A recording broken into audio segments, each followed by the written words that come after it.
Hey, everybody, welcome back to another amazing episode of the best darn show on the internet, the Sharon Show. So excited for today's episode. We're going to start today, like we always do, with a quote, which I'm going to read today. And then Sharon, the lovely Sharon, is going to pull a card for us.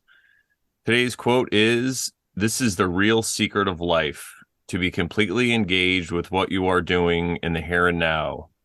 And instead of calling it work, realize it's play." And that's by Alan Watts. I like that. Alan Watts versus Alan Watt, right? There was Yeah. another guy named Alan Watt back in the day.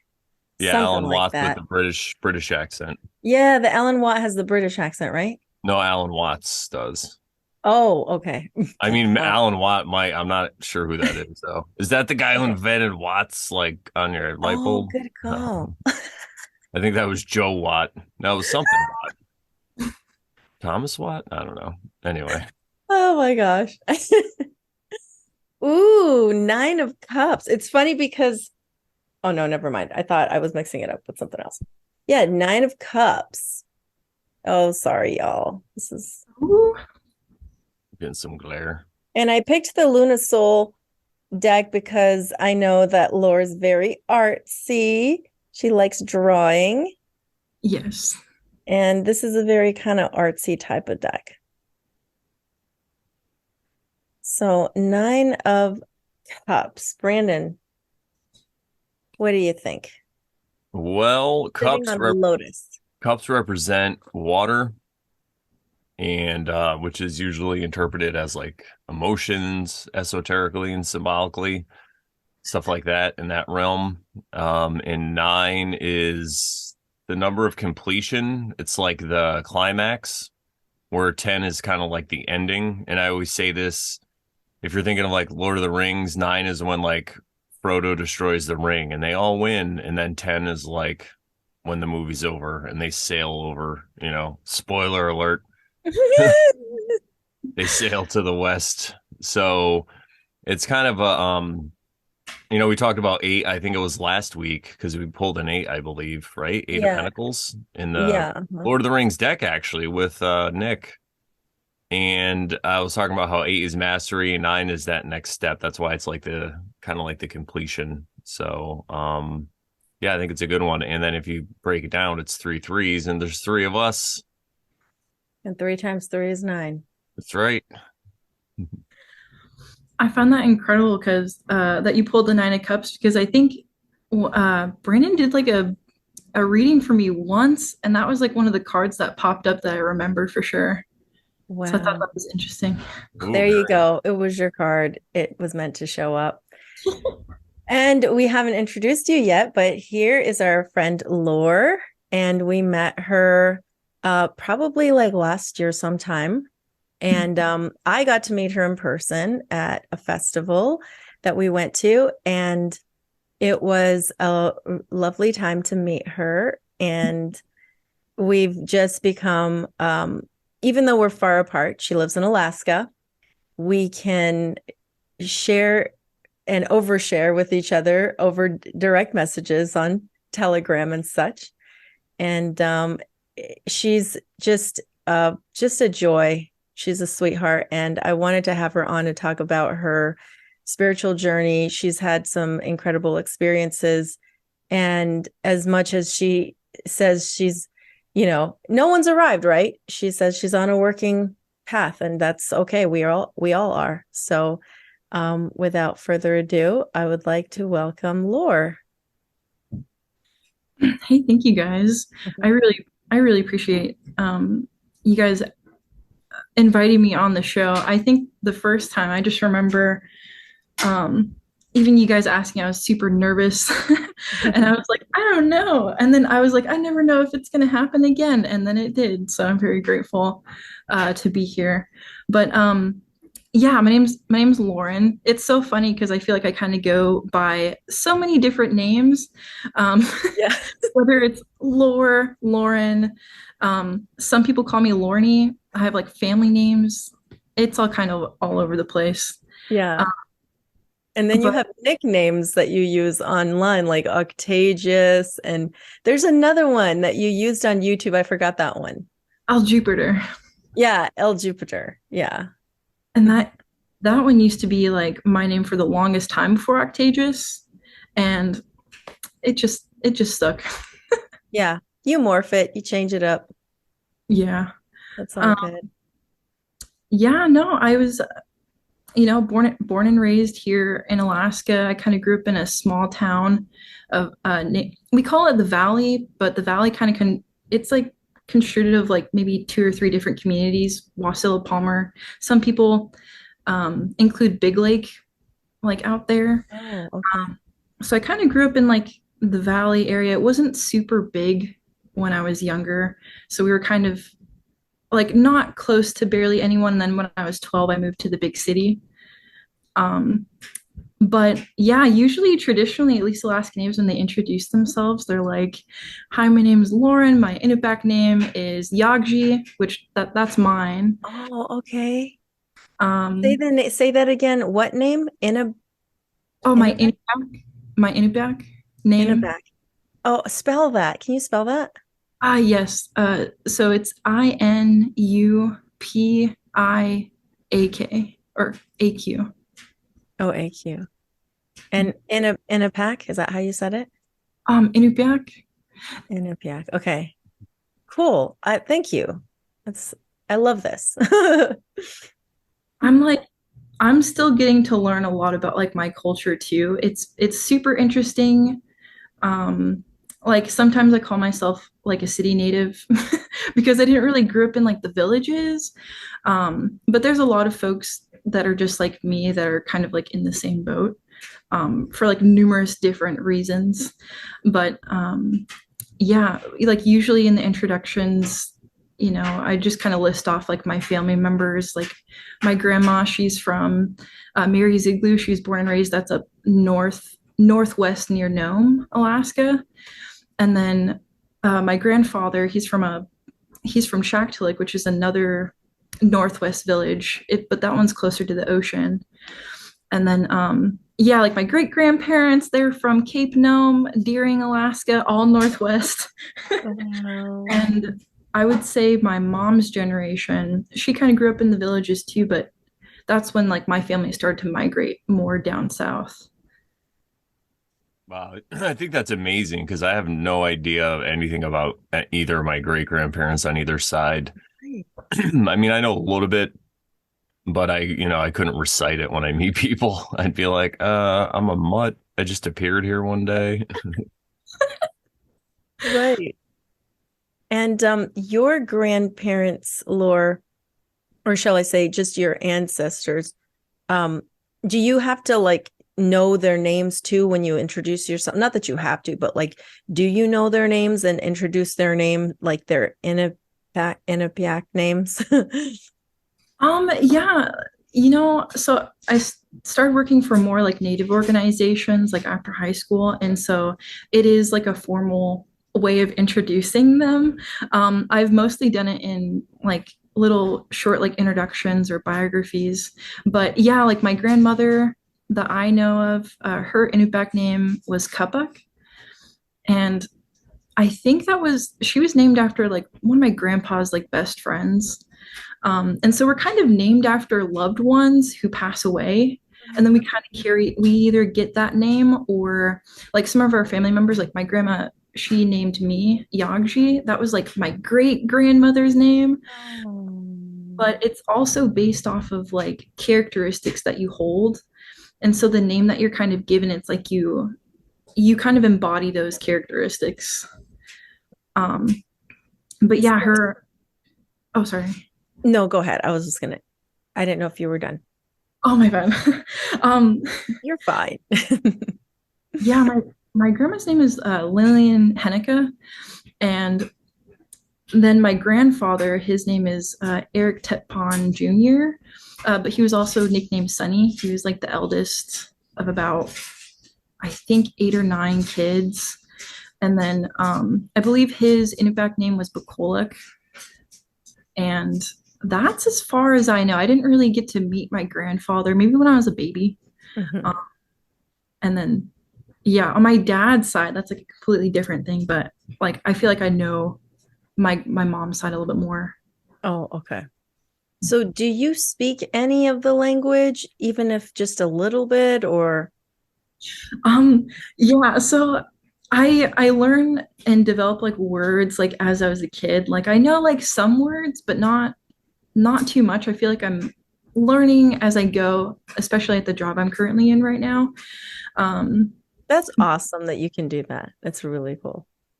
yeah, like it's super funny. Like when I was a little kid, like if you'd say like you're cold, my grandma would be like, Alapa.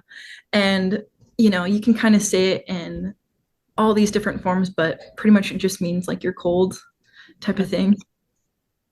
And then like I know other like introductionary like type words and stuff too, like Greetings and things like that. greetings. I'm gonna be honest, I'm not too sure. I know Koyana or Koyanikbuk means like thank you and thank you very much. Mhm. And then like my grandma always told me because I would kind of go with her to a bunch of different like native shows to like sell dolls and stuff with her. She would always tell me to go ask people um, kanakikbing, which means how are you? And usually people would say like nagurunga, and that means I'm doing fine, thank you type of thing. Wow. Like just you saying that, like I don't know Japanese either, but like I don't know why, but it just like reminds me of Japanese. Is it me, Brandon? No, yeah, I agree, definitely. That's crazy. Makes you think. I know. Could they all be related? It's possible. I mean, Right? I think a lot of the native peoples, well, that we call native in Mhm. either the Americas or maybe even over on that side, could somehow have been related. Think if there's less water, if there's like water in the atmosphere, you know where I'm going, vapor canopy. People scattering. Yeah, yeah. Of course, all the histories were not told, but I think it's amazing though that the Native Americans do keep up with some of their culture in different pockets and stuff. I think it's a really great way to stay attached to your roots because I feel like, if you look into history or who even knows, but when when the United States anyway, the continental United States was colonized by the Europeans and lovely giant white men like myself, there was a lot of the army would move in somewhere and they'd want to like break up the Native Americans and they didn't want them to practice the way they did and they'd steal their children. I mean, this is like I listened to a podcast. I think it was on like Radio Lab or one of these when I like way back when, and it's pretty mainstream. And they would just do investigative reports on different things. And one of them was the practice of stealing Native American children in like South Dakota and stuff. And Oh my it God. went on to like the 70s and 80s. Like, That's insane. yeah, yeah. And that's kind of like with the Child Protective Services. They were claiming that too a little bit in that area. It wasn't like, yeah, it's crazy. There's a Yeah. lot like that up here. Like there's groups called like missing and murdered like indigenous women like all across Alaska. And then there's a bunch of like really eerie stories of like people taken away in UFOs, people getting lost up in the north. I think I've had some family members or ancestors who literally fell through the ice and they've passed away that way. But some people there's a lot of people who go like missing in Nome. There's like an Alaska Bermuda Triangle. Oh, I did not know this. There's some crazy spirit. I mean, I have at least perceived some pretty intense like spiritual energies here. It's interesting. And that's one of the reasons I wanted to talk to you. So yeah, we'll get there. Yes. So you were saying how you grew up there and you talked a little bit about your family or ancestors and how did you grow up like what religiously did you feel like there was some level of I think you might have mentioned that you grew up in maybe some Christian adjacent home or something like that. I can't remember. Yes. So I did kind of want to mention like just a little bit of background, um, kind of touching up a little bit about what Brandon would kind of mentioned about how like Native tribes would be broken up. So that's kind of what happened here, like back in like the 1800s, like late 1800s to early 1900s. There's a bunch of different boarding schools here, and there was like a bunch of different denominations, whether it's like Russian Orthodox to Lutheran to Christianity, and all these different types within all across Alaska and in the villages. And like my grandma, she grew up and she went to like a Lutheran like boarding school when she was younger. Um, and then my grandfather, I think he was Christian, and then he kind of converted to Judaism before he passed. And then I know that my grandparents, they were like Sunday school teachers, um, as they traveled from like village to village. And that's how kind of other Native families are too. Very huge into different religions in just about any villages really. And but my parents, like they I know that they have like spiritual ties within Christianity, but they kind of left me and my brothers to our own devices in a way. And I kind of grew up around a lot of Baptists, and I've had some like Catholic friends and like Protestant friends as well. I didn't really understand, and I still don't completely understand the different denominations. Um, Nobody does really. I just don't feel called to one specifically. But I was given these like children's like picture Bibles, stuff like that. I've always had that when I was a kid. Um, and I've always had like Baptist friends, like we'd pray every now and again. I was very open to it. Like it didn't really seem anything negative. And I never really had any like really like strong views on folks who were religious because I didn't really understand it. Um, but for me, like, I was told there was a God, and I feel like I never really understood until like I noticed there were some like spiritual things that I could see that maybe some of my other siblings couldn't see. And for me, that happened like very young. And yeah, like even I wouldn't be able to even talk to folks at school about it.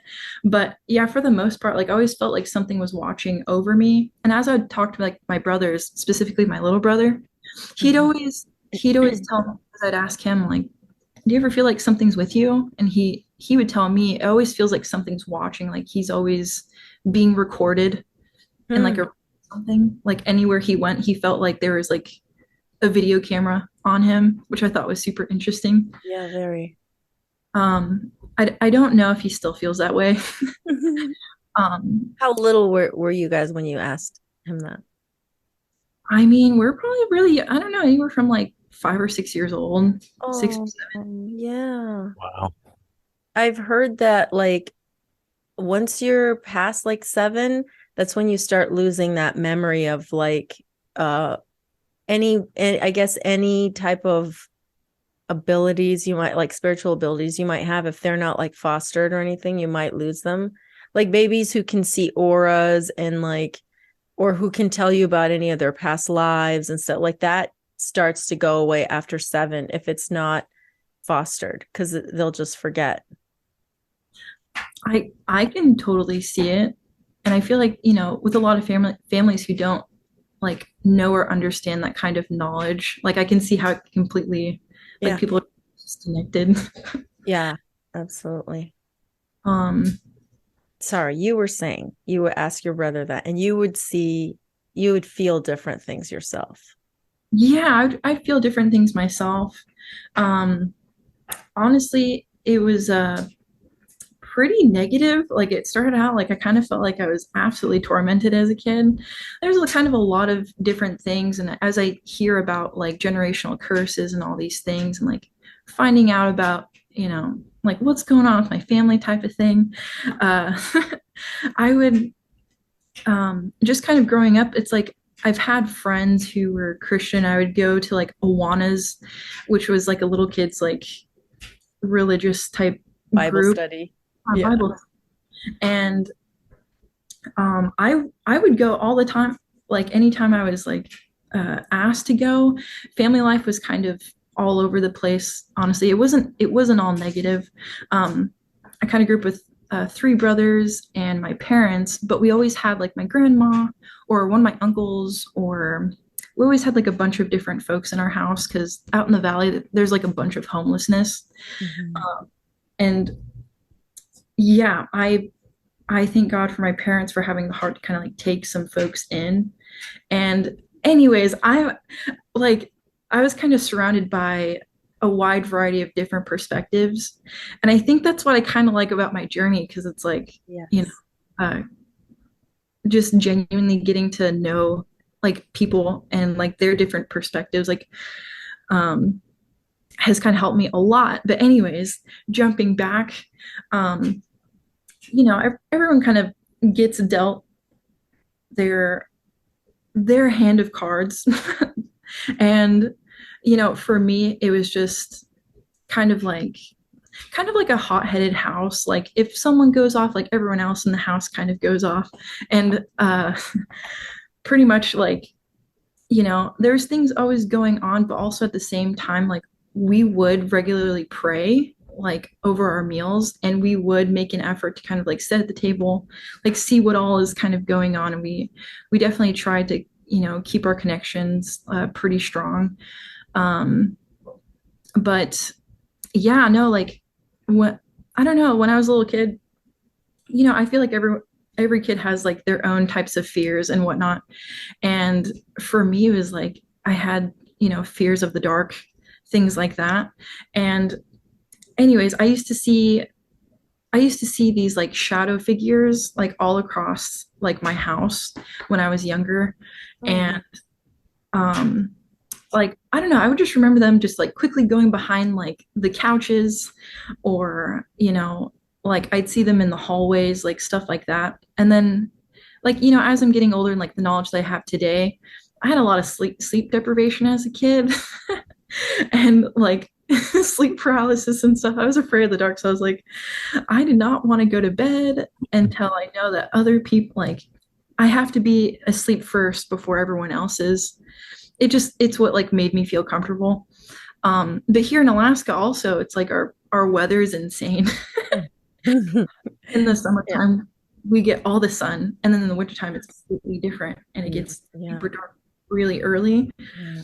And so I think that kind of like exaggerated my fears as a kid, Mm. kind of a bit. um but yeah, it was just kind of like little things like that. And um you know I'm not gonna lie, like the concept of death was like heavily on my mind as a child. uh just because like I had a lot of family members who would like pass away, whether it was like my grandparents, my great grandparents, my grandparents' friends. And I always felt like the kid that always went with like my grandma. And like none of my other brothers though, to like some of these like funerals. Mhm. And yeah, I was just gonna mention like, at least in my culture, um reincarnation was like a huge topic. And like that's what also, I think this kind of started me out as like a basis when I was a kid, that like my grandma would always tell me that, you know in some ways like we are kind of really like connected to the land. And just what I noticed, like at least within our family, we have like certain belief systems. I think like my great uncle, he passed away, but he's supposed to like resemble a raven. It's just like what you kind of see after someone passes, or like what you kind of notice and like feel their energy. So it's like even when I was a little kid, all these concepts, I'm like, what is this? um, and I think that's kind of helped foster like a lot of things too. When it came to all that, I feel like I'm all over the place. But um, Good. I don't know. I feel like I was like thinking of all these like crazy things as like a kid, but also like I was with my grandma a lot.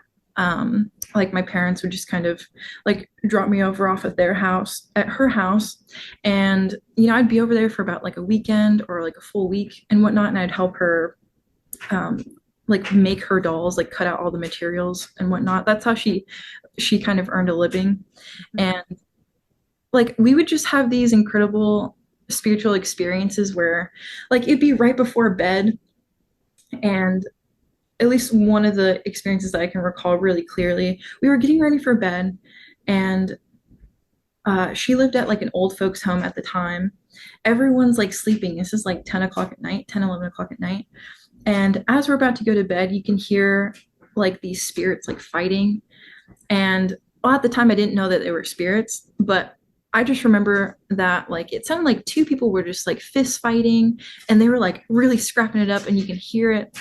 But her neighbors were like two elderly women. They were very quiet, and no one was awake at the time. I just remember my grandma telling me to like keep calm, and like I kept on telling her like you could check out in the hallway, like I feel like something's going on. And anyways, It she was would, audible for both of you guys. yeah, and I think that was the beginning. That's when she just kind of realized like, oh, she can Hear it hear. too. Yeah, Wow. she never really told me too much about it because I think she was just trying to like protect me in some sort of ways. Um, but it's like little instances like that where I'm like, what is this? And it's funny, like I've had some like near death experiences as a child as well. That's kind of helped with all of this. Like there's some situations I've been in where like it was none of my doing. Like I almost fell off a cliff going sledding with my friends one time, and like all of my friends they stopped midway and they were yelling, but I couldn't hear any of them because we're kind of all wrapped up in our winter gear, our hats and everything. I can't hear anything past my hair. And anyways, like I just remember like looking down, and there was like this cliff face, and something stopped me. Like I really didn't stop myself, and I was like probably like this close from the edge, and I just remember shaking and just going back up the mountain, like little things like that. It's kind of a collection of experiences I've had with like friends, but also at home. Mm. Um, but anyways, kind of fast forwarding when it comes to like reincarnation, my grandmother, she had passed away more recently, and she kind of resembles like a butterfly type spirit or a camp robber, and we have a lot of them here. She absolutely loved them, and like I never really understood, but anytime like I see butterflies, like I immediately think of her, and I'll get to that more later. And then my grandfather, I never really knew him, but he resembles like the spirit of the wind, and it's absolutely incredible because like the day that he like passed away, and like well, not the day he passed away, but the day of his funeral, um it was pretty windy, and everyone was there for his service, and I had this feeling within me that I was going to have to do something. I think this is another thing, like I get these like internal nudges or these like inner knowings of things. Yeah. you know my dad, there was like a whole line of cars at this like graveyard, and I just remember my dad like tapping on my shoulder, and he's like, go get your mom's coat from the car. And like their vehicle was like 20 cars down from these two massive lines. And um anyways, I was absolutely I was really scared because I felt like something bad was going to happen. I start walking through like these lines of cars, and midway like a big gust of wind comes through, all of the car alarms go off, and I'm like freaking out. But I also heard that my grandpa was like a jokester, and Right. yeah, and I just thought it was just really interesting that that happened. And my mom even said, like, on the way to the funeral service, she would look at, like, you know, at least here in Alaska, like the wind will stop and it'll be totally fine. And like it'll be calm for like one moment. And then maybe like 30 minutes later, it's absolutely crazy. Our weather is pretty funny. It Bipolar. yeah. And like on our way there, it wasn't super windy, but she said that, as she was like looking at the trees, like she would see them shake and like all the way to the service. And interestingly enough, I never put two and two together. Like I kind of forget every now and again, like which family members resembled what. But I think it was during one of my nature walks, like a year or two ago. Like I just remember like my I was getting these memories of my grandpa as I was walking, and it was like the middle of winter. I think it might have been this last winter. And as I'm walking through these trails, like I'm looking around and I would see certain like trees shake, and it didn't make like any sense. Like it wasn't a windy day or anything like that. Wow. I just remember like I was kind of scared. It's like having that same like instance when I was, at his funeral, but something told me like my grandpa's with me. And I was like, all right, and I would just kind of keep on going. But it's kind of little things like that. So it's just super interesting. Like I always kind of felt like everything around kind of had a spirit in a way. And that's how like at least on my mom's side, that's how that they're taught too. Mhm. It sounds like a very Native American type of kind of thought that everything has a spirit to it. Yes. And um, one of the biggest things is like one of the largest values that Alaska Natives have is like reverence towards the land. Mhm. Like we use the land, we use the animals and everything like to the fullest extent. Yeah. No native is perfect. Yeah. Not at all. But like that's a super big part of our culture too. Like even using whale intestines for like some of our gear, it was water resistant. Yeah. I don't know if people still do that today. um you know I just genuinely don't know. I think a lot of some of that, a good chunk of that knowledge has kind of like faded away. um but even when it comes down to like ivory, I mean, baleen, whale teeth, like all of that is like used as decorations or some sort of tools in some way. Mhm. And yeah, Yeah. that's just really how. It totally reminds me. Go ahead. Oh, I said ancestors lived. Sorry. Oh yeah, yeah. Sorry you were breaking up. I didn't know if your internet was trailing off. But yeah, it reminds me kind of like of like the way the people were on the land, like pagan people, heathen people, whatever, that were later demonized by the church to be bad things, just because they weren't in the cities and going to a building to be told what to do.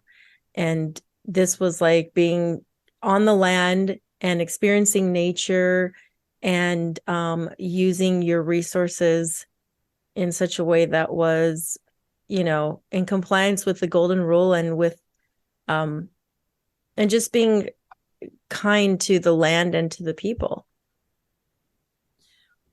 And useful. Yeah. Oh, sorry.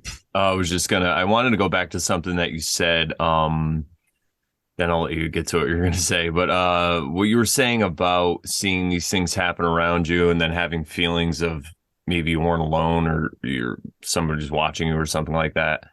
I think that in this society anyway, because I feel like I had those experiences while I was growing up as well.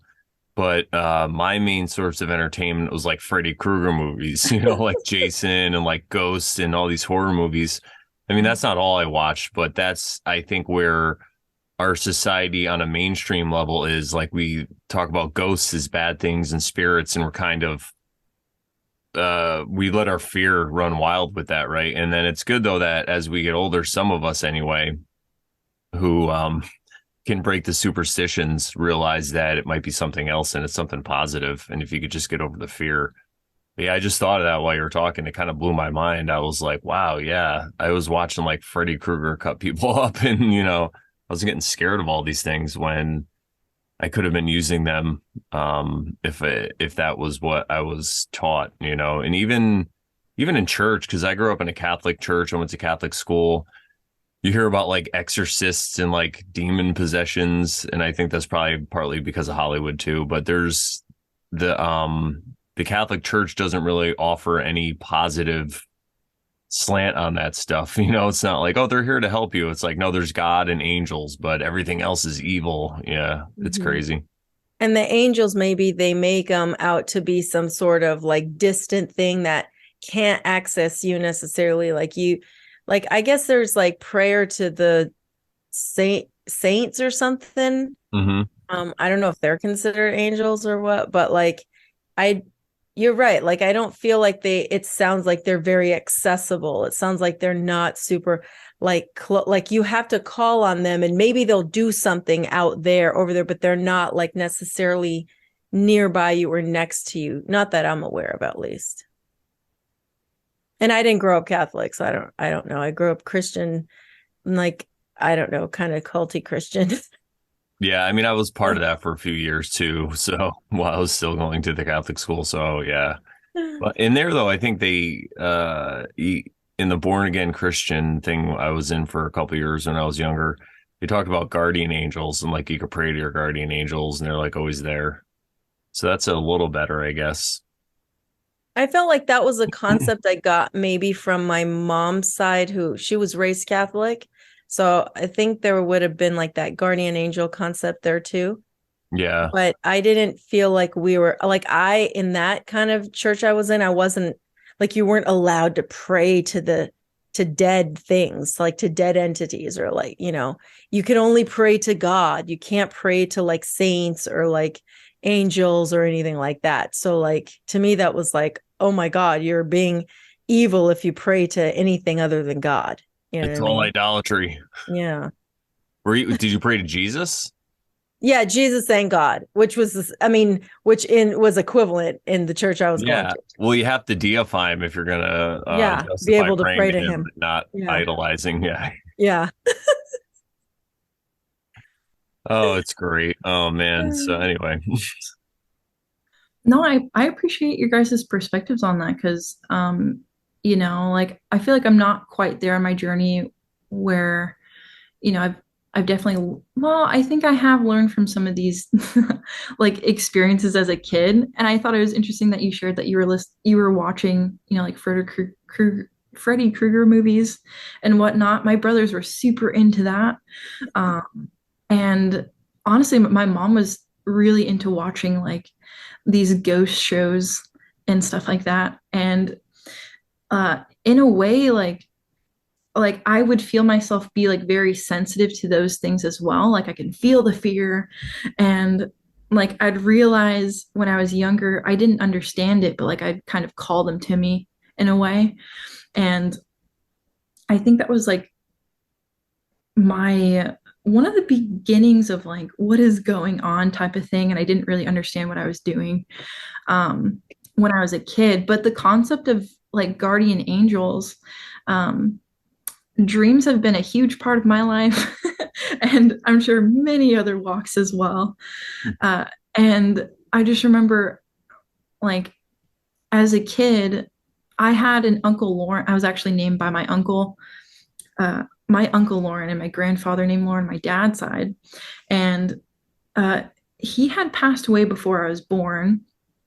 But when I was a kid, like I had this dream that he sat me down in the middle of like my Aunt Debbie's living room, and he whipped out like an acoustic guitar and he played a song just for me. And like I just remember like waking up and not knowing who that guy was until my parents, like I don't know, we were like in the middle of moving or we were going through like the garage or something, and they pull out this like button, this picture button, and they show me this picture of like my dad's brother, and they're like, "This is your Uncle Lauren," and I was like, "I've seen him before," and my parents were like, "What?" How Like, old were you? I I think I was maybe like 6 or 7. Like Wow. it was like around that time. I moved when I was 12, so it had to have been before then. Um, and yeah, they were kind of like blown away and in shock. And it was interesting because this was kind of like the beginning of my mom starting to talk to me about like these spiritual things. And, you know, because she's had crazy spiritual experiences herself. Um, and, for her, she kind of thought like around that time was like the perfect time to start talking to me about these things. And she would just kind of tell me, like, hey, like we've noticed in the family, especially on the women, it was interesting. It was always highlighting the women on the women usually, have these types of abilities. I still didn't understand because I would always consult like my brothers. I 100% believe that my brothers, everyone can have these abilities as well. But, as I'd ask them, like they wouldn't share, they didn't feel comfortable with me like sharing the experiences that they've had. Like I still to this day don't really completely understand like where they're at on any of that. um but I think that was also the beginning where I was like, oh, like you guys aren't experiencing what I'm experiencing. Like this is kind of crazy. And again, with like family members passing away, I think it was after like my grandfather passing away, the day after his funeral, seriously, all these spiritual experiences are happening. I listen, like all of my aunties came over to my mom's house, including my grandma. And like I remember being in bed, and I'm kind of a little eavesdropper. Like I would always be listening. I was too. Me and my sister were like that. Yeah, me too. We're always listening to the over Sharon. Yes. Favorite things. Um, but they can be pretty loud, and they started talking about how they were having dreams of tornadoes. Like they all had dreams of tornadoes, Wow. like where they were living, whether it was like up in the villages, in Anchorage, in the valley, um, except all of their experiences were their childhood homes, and they kind of live up in the Northwest, and then some of them lived in Hawaii. Anyways, they all go throughout a line. There's about 5 of them, and like something within me was like, you got to get out there because that night, same night, I had a dream of a tornado as well, and it was coming to the house where we were currently in. And I think that was like the craziest thing was sharing that experience where like I kind of let them know. I was like, hey, I had a tornado dream too. Their minds were blown. And I think it was like ever since then, I'm like, what is this? Like the spiritual realm? Like I have no idea. But I've always felt very drawn to kind of like those mystical spiritual things ever since I was a kid. Mhm. Yeah, dreams are amazing. I still don't know what they are, but I've had some interesting ones myself that were kind of prophetic in nature, not super super duper, but close enough. And yeah, it's just kind of unexplainable, to our 3D reality person, like our mind in this reality can't fathom that our dreams can tell us something that's going to happen. Like it's like our intuition.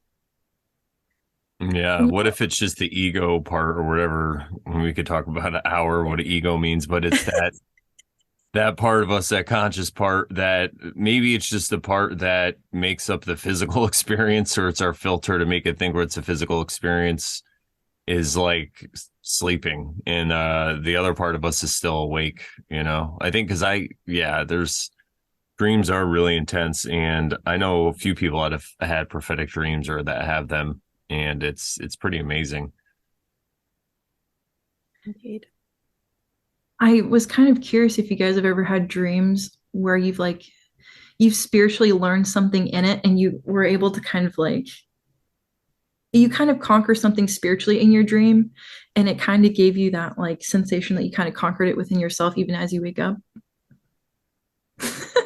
I Wow, haven't, but that's I think that amazing. sounds amazing. I don't think I have either. I mean, if I did, I never wrote it down to remember it. So Yeah, yeah, I I don't don't think I dream don't like think I it's used happened to. to me. I mean, I don't remember my dreams now like I used to. It's really crazy. I guess I remember them as I'm waking up, but then I just kind of process it. But yeah, when I was younger, I used to dream a lot more vividly. I I went through periods of dreaming a lot, and then like a total period of like not remembering like any dreams. And I'm back to the whole like I was just thinking about this either yesterday morning or this morning that I'm back to that state where I'm just having dreams all night and I'll wake up and I'm just like I don't want to wake up because I feel like there's unfinished business in the dream that I was just in and I want to go back and remember it at the very least close my eyes and try to remember it. But yeah, insane like the dreams I have these days. It's just a lot. And I haven't really sat down to like write them down in the morning, which I used to be pretty good at sometimes. I would just wake up and boom, I'd start writing. I'd pull out my iPad and start typing. But yeah, these days I haven't done that. Not saying that I could remember easily as I have before either, because I just feel like there's so much and so intense. But Uh, yeah. They totally are. And I it's just been a really huge piece to like the spiritual journey, at least for me. And like, I don't know if you guys have ever had like these reoccurring dreams or like I guess like reoccurring nightmares as well. I think I also didn't want to go to sleep. Because Like, of the nightmares. yeah, like I'd have these insane nightmares and they'd be all spiritual too, with these like things I couldn't see that, Wow. just kind of happening around me type of thing. But one of them that I remember that I just had one dream that was like reoccurring that that taught me like a spiritual lesson. And I was brought down uh under the water. I could breathe underwater. It was incredibly dark. And there was like this underwater cave with like these there was like a golden gate that was underneath there. And I had to go down there to retrieve some keys. And I was terrified. Like, I want nothing to do with the darkness. I'm like, I don't even know what's down here. And I remember going down there and trying to ask for the keys, and like this really dark voice would just be like, you're not going to get them. And I probably had this dream like three different times where I'm like really trying, I'm like, come on, like, please, can you give me the keys? Like, um, and it wouldn't happen. But I remember, I think on like the third or fourth dream I had, I remember going down there and I was just so tired. And I was like, I gotta get these keys. That like, I literally said that and I like went past the gates. And like, I just remember like yelling, like, I need these keys. I got the keys. And then I never had the dream ever again. And it like, for me, it's like, I don't know if it was like a lesson of like learning how to speak up or something, or like, say something. Being empowered to just do it versus asking, right? You didn't have to ask the question. You were sent on a quest to get them, not to ask for them. So maybe that's what it was. You just had to realize that you just needed to go and just do it.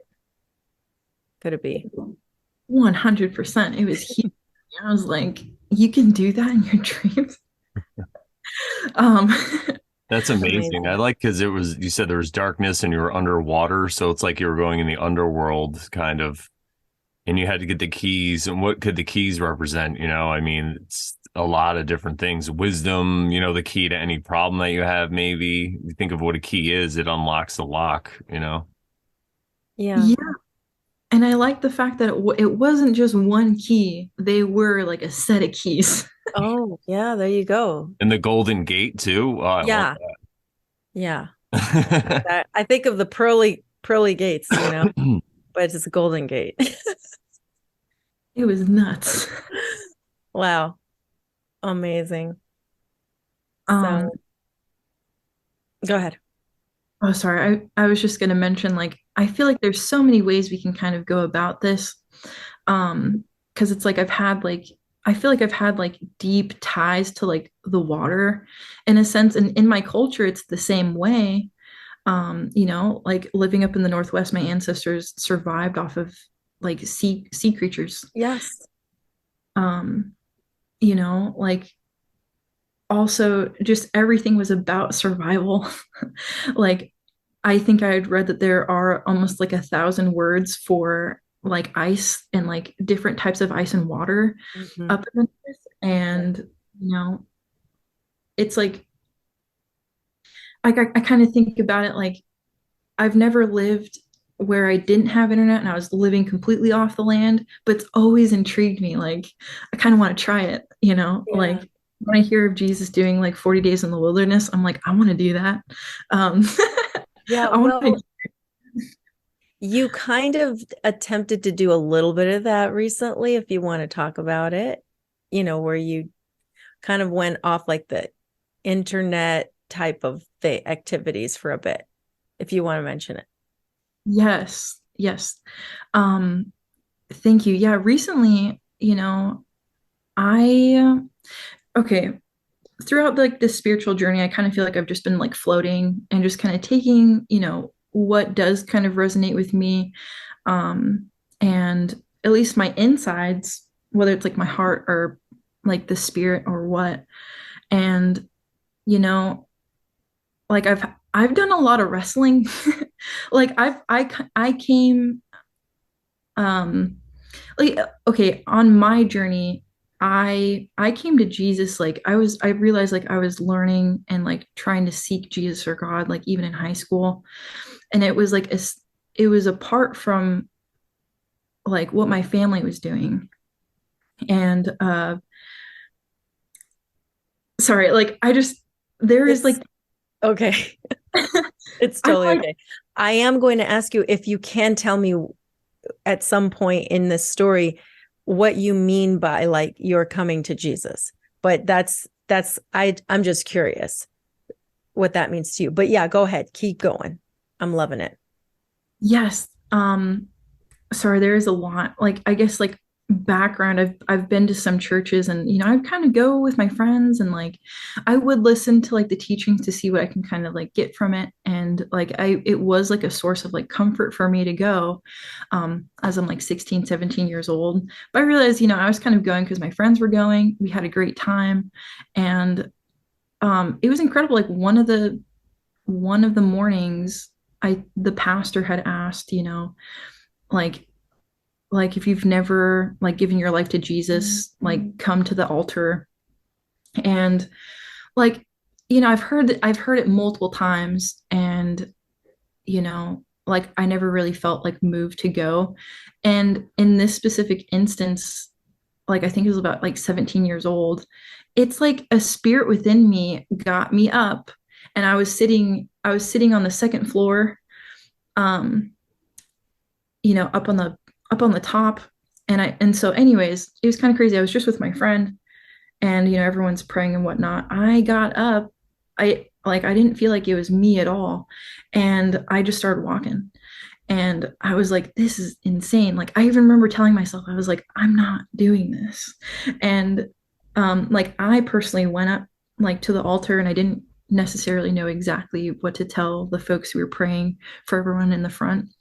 um but anyways, um after that day, you know I feel like I've done like a lot of like never really knowing and never really dipping my toes into things before, and that kind of helped like open some things up. And just from whether I was surrounded by family and friends telling me these certain things as I was growing older. um Anyways, I do want to get to the Lent journey that I did experience, but I feel like there's just so much background. um, but pretty much like after that, I was like, wow, like I genuinely didn't do that. Like, it didn't feel like it was me. And like after that, um, I like to call it like the dark ages of lore. Like I was kind of living in those time periods where like I didn't know what I was doing. It was like near the end of high school and also like after high school. Maybe I will skip to the Lent journey because it might help with that background stuff. Um, but anyways, started feeling this energy throughout this last winter, actually right after the Bear Fest. And a lot of things kind of opened up from that experience. It was huge for me. Like not just the fact that like there was a bunch of folks who didn't feel as though they had a community like around them, around everything that kind of happened over like 2020 and beyond and whatnot. Um, but for me, it's like I never really felt as though I kind of grew up in like a solid community myself growing up. And anyways, after the whole experience, it was beautiful. I came back and like I was experiencing all these synchronicities throughout the year, and just more kept on coming.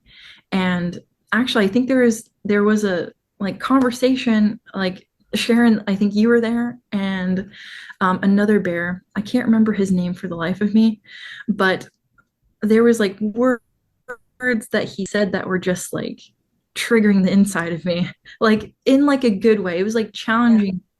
Yeah. And Damien, that was his name. yes, and I think that was like one of my first times realizing like, whoa, people can see things that I can't see. It was the beginning of like, I got some blind spots. I didn't even know what blind spots were at the time. And um, I really appreciate it because it was like my first time really opening up about like, like things kind of happening in the past. But anyways, I've felt this like very heavy presence of like responsibility. And I felt it on and off for like the past few years. And like throughout the winter time, I got close to some of the bears that I had met along the way, that met at Bearfest. And like I think just kind of sharing our journeys of like, past traumas that we've both experienced, we just realized, I think we're brought together for a reason. And Absolutely. it was interesting. I think I've listened to a couple of podcasts of your guys' podcast before about like, how we kind of match with other people's frequencies. And it definitely felt like a healing frequency that I was kind of entering into. And I kind of felt it too. And I felt kind of ready, but I also didn't know what to expect type of thing. And so as I'm kind of sharing more of my story with one of the bears, they introduced me to this program, and I wish I can say more about it, but I signed this contract where I can't speak about it. It's okay. But like I don't want to break any spiritual contracts either. I don't know what that all implies. But anyways, it like you kind of are with a bunch of people, and I didn't really know what to expect. Like I was just kind of going off of trust of the bear that I'd met. And it was just really interesting because even, sorry, I'm going to jump back just a little bit. I felt called to go to Bear Fest. Like it wasn't just like a reactionary, like, oh, this is great. It was like, you got to go and you got to get your plane ticket. Yeah. And things just kept on lining up where I was like, I don't know if I'm going to go. And then I'd had a bear within the singles chat at the time that was like messaging me and was like, hey, this group is going, these are their dates, this is the time frame we're going to go. And I was like, oh my gosh, this is going to happen. So it was kind of like my first time like in a long time kind of going with what my insides were kind of saying. Yeah. I was very surprised that you were going, because I mean, you're in Alaska. I was like, wow, she's coming. She actually is going to make it. This is so cool. So many responses like that. And like there were some people that were like, you're crazy. My family was like that. And like I love my parents. Like they were really scared for me to go. But something within me was like, like I don't want any of that stuff to like hold me back. I feel like I got like a little bit of adventurous spirit. But again, it was like I kind of bought the tickets and kind of told them later, hey, I'm going to go to this thing. And anyways, they felt a lot better after.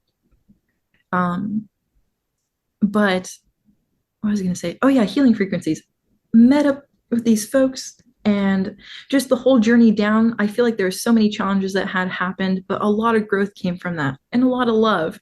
Yeah. And I guess that was like kind of like the beginning of like, kind of reflecting on all of experiences that we've had in our lives, like what is love? Not even just in a romantic sense, but like friendship, love with yourself, family, all of that. And yeah, anyways, I relied off of trust to do this program. And within it, there's like a lot of concepts of like, all you have is right now, the past is in the past, your future is kind of like this blank canvas. And as I'm kind of going through these processes, like I did the first weekend and I got some breakthroughs that kind of came about, but not very deep. I did the advanced course and I realized I wasn't being like 100% honest, but I didn't really understand how to dig within myself. And yeah, it's like, sorry, what was it? I forgot what I was going to mention. Oh, this healing journey. Sorry. You're fine. I do it all the time. Don't worry. Me too. I appreciate it. You're like quicker than I am sometimes. it comes and goes. Yeah, like, you know, it's interesting because like as I'm learning about all these like spiritual gifts, like empathy was kind of huge, or like being an empath and not really fully understanding like what that was. But realizing like I'm very sensitive to a lot of things. And I mean like other people's energy too. And just in certain areas that I go, I can feel different energies within rooms or within buildings, stuff like that. And pretty much like I remember reading this thing where it was like, you might not be an empath. You might have just gone through like a lot of trauma and like, all these different things. And that, like, I really chewed on that for a good chunk. And, in ways, yeah. I feel like I kind of learned how to develop how to read like certain situations pretty well. Um, but yeah, like, I guess at the time, it's really hard for me to, I guess, explain this because there was a lot of healing that happened before that, like things that kind of helped me like understand, like our parents did the absolute best they could given with the resources and the things that they knew then. Absolutely. And I guess I will jump back really quick. um, I it was like right after high school. 2016, I had all these questions, and me and my older brother, like we'd be talking, and he'd be very interested that like I could pick up what he's putting down, and like just genuinely wanting to like seek truth at the time. And like it was just little things that would happen like at school that I'd be like, oh, that's weird. Like everyone thinks this certain way. Like, what is that all about? Or, little things like that. And anyways, my older brother, he told me about like Owen back then. I started listening to him, but honestly, a lot of healing came in 2018. He had introduced me to a guy named Jesse Lee Peterson. And I think I've shared with you guys about him before. And one of the first things I ever heard him say, I think at the time, like I felt this very heavy weight. And I've gone through periods of times where like I'd feel this very heavy weight, and naturally within myself, it would be like, hey, you go like, say sorry to these folks. When I was a kid, I was kind of like a little bully. I was a bully. I was, completely different. Wow, I can't even imagine that. Right? It was insane. Like I was acting out. It was kind of nuts. And I never understood like why. And I realized after forgiving, like I feel like way better. I'm like, whoa, this is awesome. But it's like this buildup of this heaviness would come up again. And just at the right time, I was kind of sharing some of the stuff with my brother, and he shared with me Jesse Peterson. One of the first messages that I heard him ever say, because I'm hearing all of these different perspectives across like the world, whether it's men and women, and it like just blew my mind. I was like, whoa, like I'm not the only one. I didn't have like a lot of people I felt comfortable with sharing, or again, I wasn't in a community where I got to hear these things often.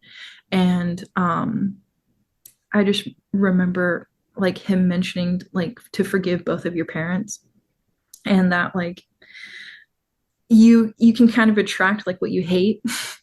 And like that was huge for me. And I just never really realized it. Like, my I think around that time, my mom actually admitted that she was like a narcissist, or she had these like heavy narcissistic, Tendencies. yeah. And I didn't know what that was. Like, I really didn't read too much into any of that stuff. But as I was a kid, I'd be like, man, like I would see favoritism. I'd see all these different things. I had my brothers and everything. And what I noticed is that, yeah, like all my brothers were kind of like mama's boys. And then I was like daddy's girl at the same time. And then I heard it was normal. And then, you know, but I'm like, yeah, but I want to be like really close to my mom, all this stuff. And, um, there's just a lot of things that I just didn't understand. And we just always butted heads, and it just didn't make sense. And like, I kind of grew this thing within me as like a young kid that like I told a story that my mom didn't love me, like as a very young kid, and which played a lot of factors in a lot of things. And then I just remember I had like some counseling. I did talk to like JLP once or twice, and it was just really interesting because he was like, yeah, you're gonna like forgive your dad. And I was like, forgive my dad about what? And then he's like, like this is when I started digging a lot more. And, like there were some unfortunate things that kind of happened, you know, like whether it's like emotional or like physical abuse, like as a kid, with my mom. But my dad was always working. And so like I just realized like my dad didn't really understand at the time. And like even when I did have that conversation with him, he was like, I had no idea type of thing. But there was like things within me that would kind of boil up, especially as a teenager. I was like, wanted nothing to do with anyone. And I was kind of like couch surfing. I was like, I didn't realize this was like me escaping. But anyways, yeah, I went to go forgive like my parents at the time. And I was like, oh, this is awesome. It didn't go the way that I thought it would. Like, and I did it when they were both in the living room, and it was just a really interesting, intense time. But I just remember I was like, I do not want this to like hold on to me for the rest of my life. I didn't know what else to do. Like, I want this off of me. And anyways, after that, like I think the concept of like, do you truly forgive in your heart? Like the spirit knows. Mhm. Like you can say it with your words, but if you don't truly like forgive, it's not gonna leave. Like God's not gonna like take it away from everything. And it like forgiveness really is a gift.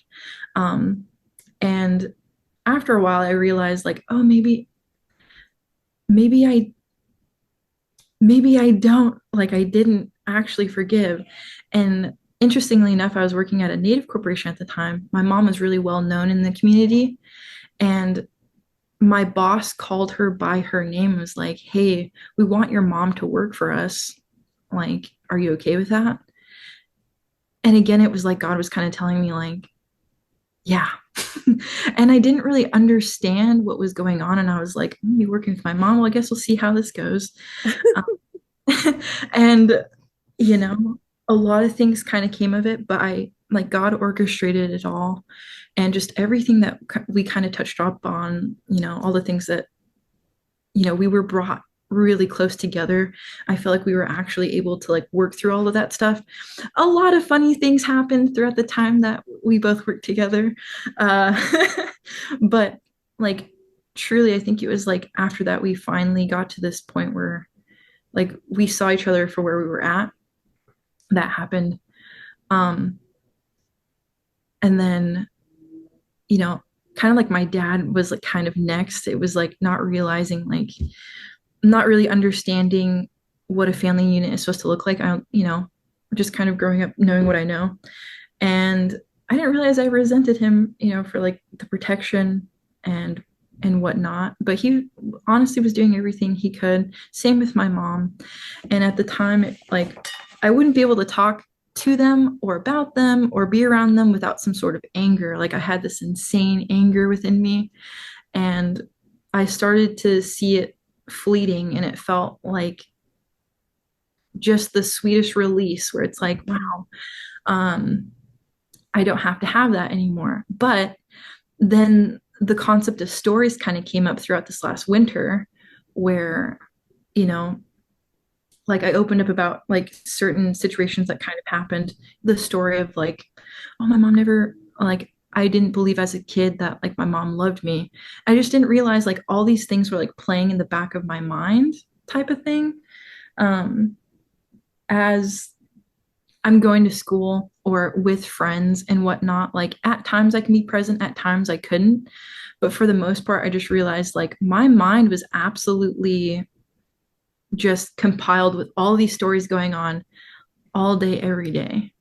And it wasn't until like I kind of got that and I finally like did some digging just this last, yeah, within the past like 6 months. Um, I feel like a lot more present and just kind of going in and deep diving into uh, that healing process kind of was like the most beautiful thing ever. But this organization tried saying like, you got to stick with us or else you're not doing life right. And immediately I have this thing within me. I don't like listening to stuff like that. I was like, Yeah. no, you can't tell me that. It sounds like a cult. Yeah, seriously. And me, like, it was after I started getting those vibes, I was like, all right, this is good. It was good for its season. But Yes. generally, like throughout the process, it was, talking about like reconciliation with like your relationships. And it was like it was like a mindful practice to start like going through the things that are coming up. But, I've done like I've done silent prayers, like Jesse Pearson called them silent prayers and stuff before, and things would come up throughout my childhood. I wouldn't know what to do with them. And I'd be like, okay, this is coming up. Do a little escapism, whether like art or I did end up getting into like drugs and psychedelics like in high school and whatnot. But anyways, or friends. I use my friends as like escapism too. I'd just rather be with them than what I was even work. That was crazy. I became like a workaholic. Mhm. Like I'd be at school for hours and they're like, man, you really like school. And I was like, yeah, I do. Uh-huh. And anyways, You can use anything as escapism. anything. It's so nuts. I think that was like the biggest thing for me. And I don't know, I've been getting to know some really beautiful bears over the winter, and just starting to step in. I did join a church for about a year, and before I started handling some of these like traumas that were going on, I went to like a Baptist church, and this was before Bear Fest. I committed for a year, and I was like, you know what, like what does putting God first in my life look like? Like I'd start asking these types of questions. Mm. Like I've never committed, I've never joined a church, I've never really understood or experienced that before, and so I decided to do it to the church I would go to with my friends, but more on like I just went by myself type of thing to experience it. And I would kind of go through those motions of I think what a lot of people who've gone there have experienced, whether it was like, I think I've experienced some sort of, it was kind of a negative experience there too. Like I'd be honest and open and, just realize like maybe that wasn't the area I could be honest and open in just because of some of the experiences that I was having. But I'd start, asking these like genuine questions that would come up. And, like I'd kind of feel like they would yeah, whether it was like blasphemy or like some of the questions I kind of had, it was like I felt like being attacked if I had questions. And so like I would just kind of revert into like being quiet. And but I had this genuine thing before I went in. Like I remember praying to God. I was like, God, like please show me, like please guide me. Like I don't want to be like I don't I don't want to go off of this path that he started me on. Although I realized throughout the whole time he's been here the whole time. And you know, anyways, I left the church, but my heart posture wasn't in the right place. And like I would judge them like for hypocrisy, like ABCD, XYZ, all of it. Um, Fast forwarding to like the Beartarian community and joining that community, it's like the same thing there. It's like going to Bear Fest, just realizing like everyone's not perfect, and just kind of realizing like I feel like in 2020 last year, that was like the big theme was perfectionism. Perfectionism Mm. was huge within me. And I was like thinking that all these communities had to be kind of perfect, like the church had to be perfect, or this Beartarian community had to be perfect. And it's like, no, we're all just, we're doing life Yeah. like the best that we can Yeah. all together. And anyways, I I isolated myself like pretty much because I thought I can do it all by myself. And after like the church experience, and I think that was like the heaviest thing for me um at the time, because you absolutely can't. And you know, I think that was, sorry, there's a lot. Like It's you had asked like what does, like following Jesus or like me finding Jesus really means. Mhm. And like I'm jumping back. Oh, you're Um fine. No, you're remembered. Some people yeah, don't remember. like after high school I had all these questions and stuff going on, and like all these things would come up and I never knew what to do with them, these things about childhood and whatnot. And I remember it was like my first time moving, and I was living with my best friends at the time, and just realizing the lifestyle, the relationships I had, everything like at work, everything just seemed like everything was just kind of falling apart.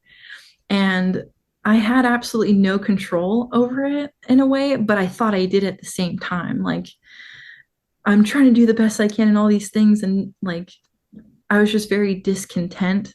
I remember being in my car, and I was just, I didn't even want to get into my apartment because I was like, I can't do it.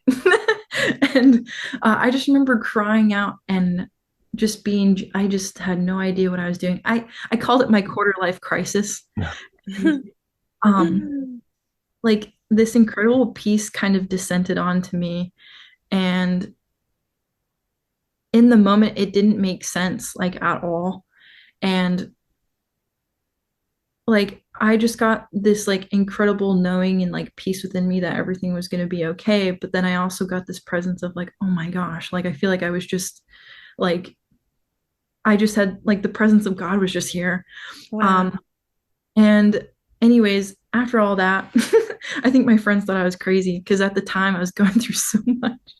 But I remember being like, you guys, like God's real. Like I was calling everyone, and I was like, hey, God's real. I just had this experience, like, my goodness. And they're like, what are you gonna do now? And I was like, well, like, I guess I'll start like trying to figure that out. So I started having all the questions and whatnot. But again, like the topic of love, that was a huge thing that I guess was like meditating on last year. Um, Throughout like all of my relationships. And every single time I thought about love as a kid, like I've always been brought like back to Jesus every single time. Like it wasn't just like family and friends, it would be like things I would read or things I'd come across. Um, and that was the biggest thing of this last year as well. And then I was like thinking, I was like, should I have left this church? And like, I was just kind of thinking more about like my own heart. And I was like, oh my gosh, it was like the hugest humbling thing because I was like, I did not handle any of those things correctly. Um, it was like reaction based and whatnot. Um, but sorry, I think I completely forgot my place. That's okay. Um, it's it's totally natural to like experience like what you experienced and questioning if you did the right thing or not, and recognizing that maybe your motives were not right when you did something like that. And uh, I mean, I get it because I too left the church sometime, like it was like a year after my husband passed away, and I just was like, I'm done. But years later, I was just like, I I I still need to find something. I still need to find some church. And so that I went back and I experienced it from a little bit of a different perspective, not quite the culty church I grew up in, but more of like a like non-charismatic, non-denominational type of experience.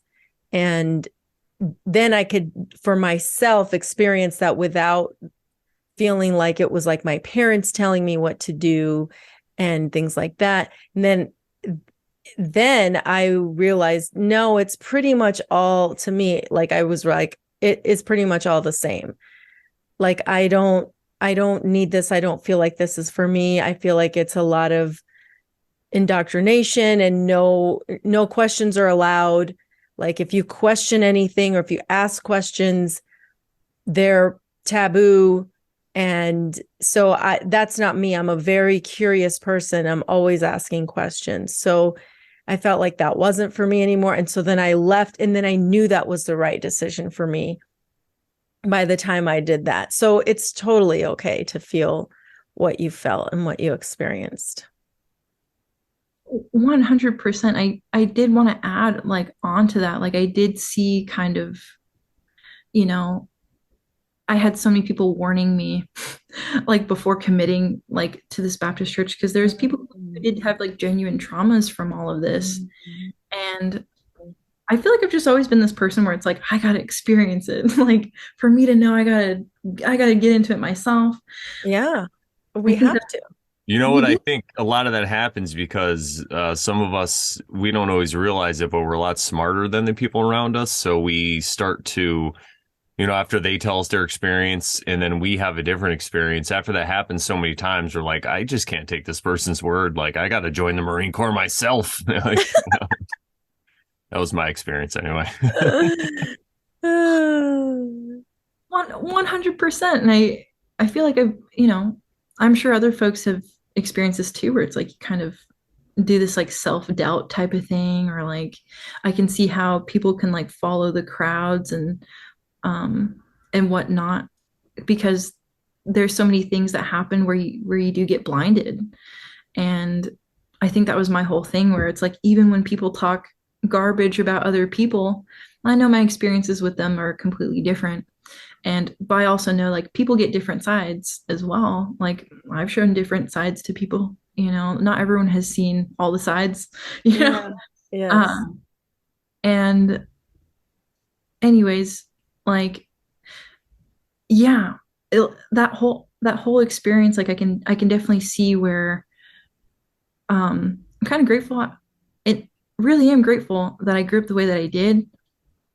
Uh, because like I just realized like there was a bunch of folks around me who did experience that type of like religious type trauma, where they couldn't really ask questions and it was like, definitely suppressed. And um, I honestly, I think throughout that, it just made me look at my own heart even more.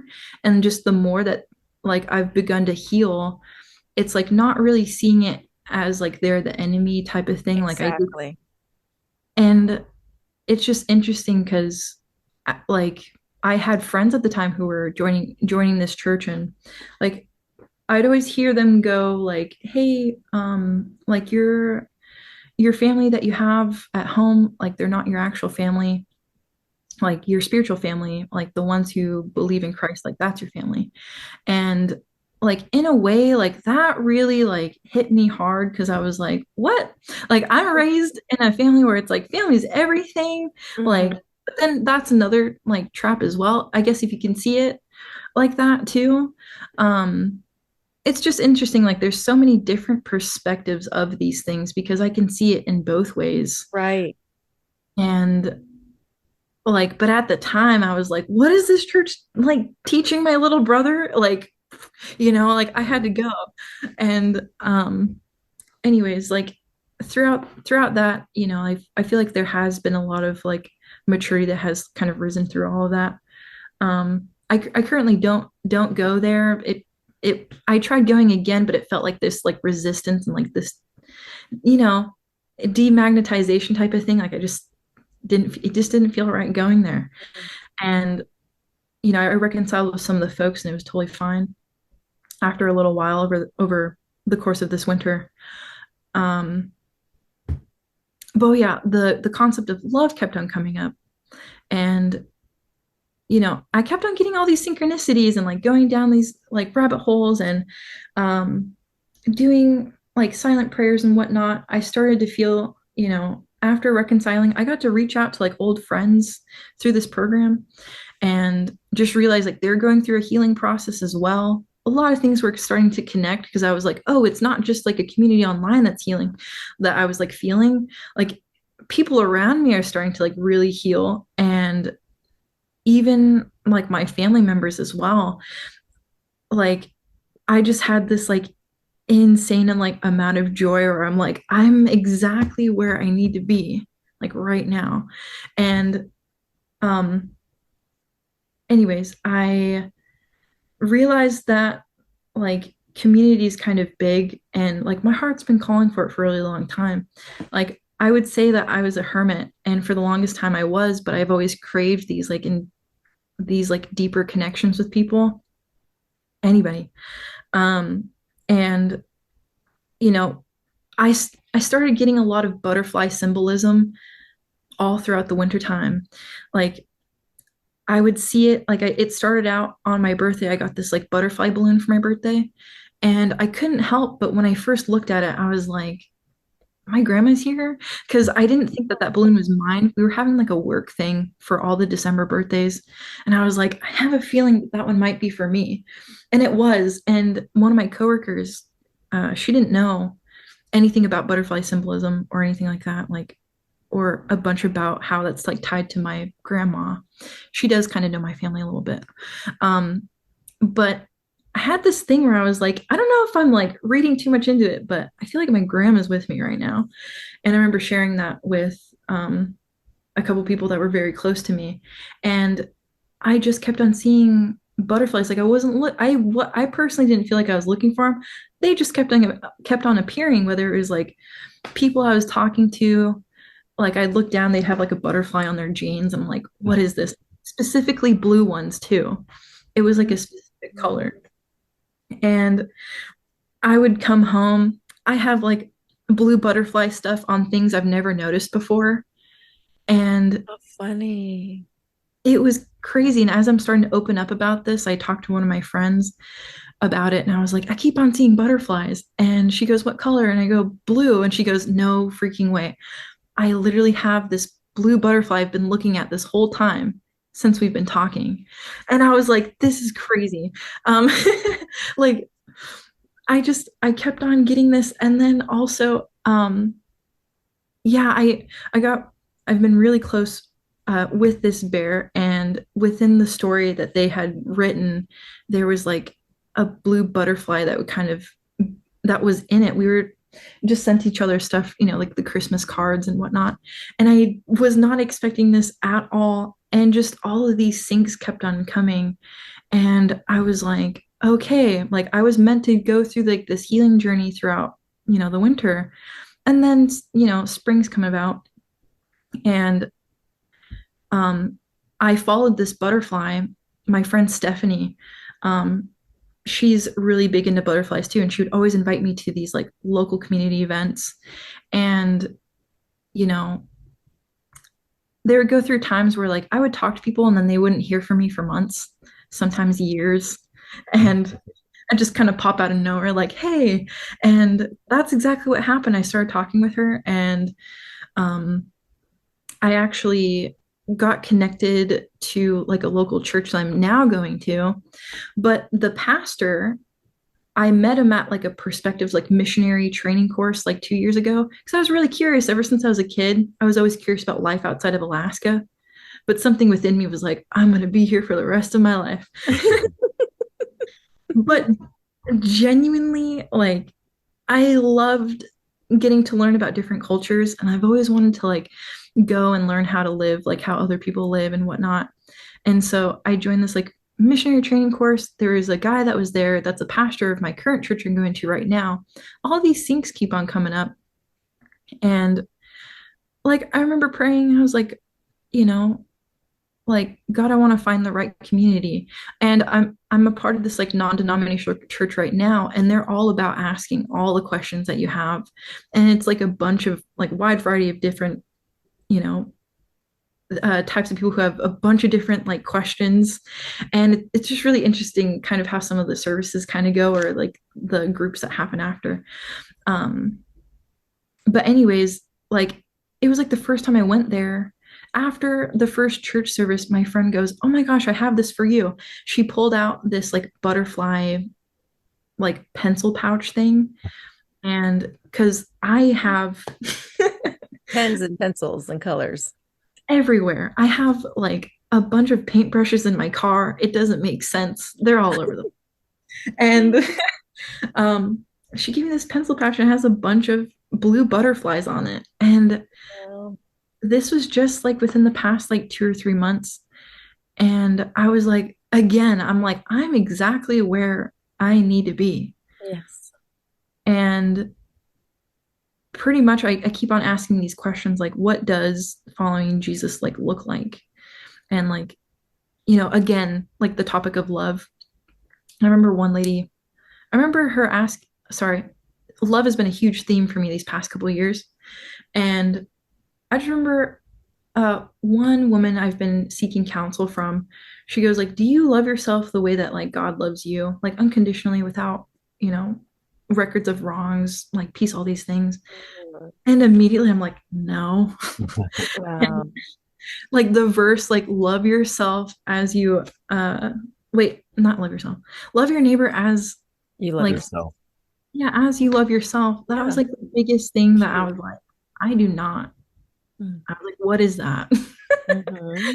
And because before I would get really confused, like I would talk to some folks and I'm like, I'm feeling like and naturally I'd be like, man, I'm feeling called to like self-love, but I'm like, what does that even look like? You Yeah. know, the whole setting boundaries type thing, even with myself at work, all these things. Mhm. But I realized that like I wasn't really like rooted, like I would still be tossed like to and fro. Like some folks would say, oh, it's very um self-love like doesn't exist, like that's all vanity, all this stuff like from other believers. And Yeah. for me that just didn't make sense. Right.